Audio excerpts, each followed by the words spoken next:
তোমাকে না জানিয়ে তোমার এই কালো কুচকুচে চুল আমি সাদা করে দেব, রুখতে পারবে? তোমার এই চোখের লাল চাহনি আমি ঝাপসা করে দেব, ঠেকাতে পারবে?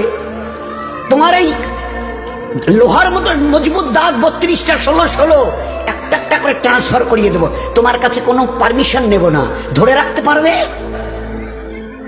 এইভাবে আস্তিন গোটানো মাসেল ফোলানো ধরে রাখতে পারবে তো? এরকম করবে না তো? এইভাবে এরকম হবে না তো?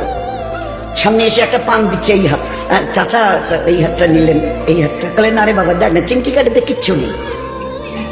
আসমান থেকে আওয়াজ দিচ্ছে, ও হাত তোমার কথা শুনে আমার, এ হাত তোমার কথা শুনে আমার। আমি আর পাওয়াজকে শেষ করে নিয়েছি। এই দুটো পা যদি হনন হনন করে হেঁটে চলো, খালি একটা পায়ের যদি সামান্য একটু প্যারালাইসিস করে দিই না, তো জীবনভর করে হাঁটতে হবে। বেডরুম থেকে নিয়ে বাথরুম একদম লাগালাগি, অ্যাটাচড, আমরা বলি না